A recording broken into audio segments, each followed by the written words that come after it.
يتقدم. فرصة جزائرية خطيرة تأتي مداوية عين. يوه الله الله الله الله، هذا سحر، هذا جمال، هذا الجزائري ولا في الخيال. رياض محرز من بدري يسجل الهدف الأول للمنتخب الجزائري بعد هجمة منظمة وبعد عمل منظم. المنتخب الجزائري يسجل الهدف الأول.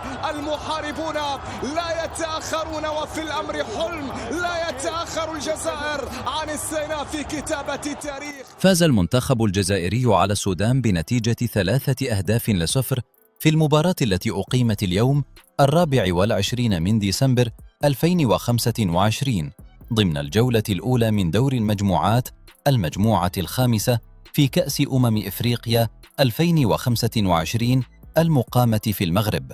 سجل رياض محرز هدفين، الهدف الأول في الدقيقة 2 والهدف الثاني في الدقيقة 61، وإبراهيم مازا أضاف الهدف الثالث في الدقيقة 58.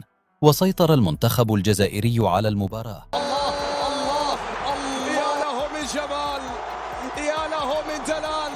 هذا الجزائري من جديد يعانق الخيال بكرة ولا أروع عن طريق عمورة في نقلة جميلة. بعد ذلك رياض وللأهداف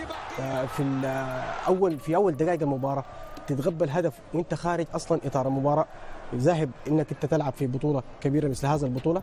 الافضل انك انت ما تكون تتشرف انك تنال شعار المنتخب الوطني اللي هو الان الوطن في جراح، محتاج لرجال لاعبين يقاتلوا من اجل هذا الشعار. في كثير من الاوقات انا كنت بقيف مع هؤلاء اللاعبين لانه كانوا بيأدوا في ظروف صعبه جدا، لكن لما تستغل الظرف الموضوع فيه المنتخب بشكل عام والموضوع في السودان وتضغط على اللاعبين، تضغط على اداره الاتحاد، تضغط على المسؤولين في توقيت حساس، يبقى انت ما تستحق تنال شرف تمثيل المنتخب.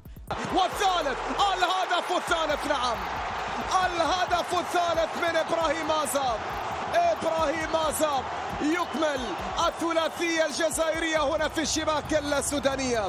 إبراهيم بكرة بغداد، الجزائر 3 السودان لا شيء. ولعب السودان ب10 لاعبين، جزءا منها بعد طرد أحد لاعبيه. هذا الفوز يمنح الجزائر 3 نقاط في صدارة المجموعة مؤقتا. مبروك للخضر الانطلاقة القوية.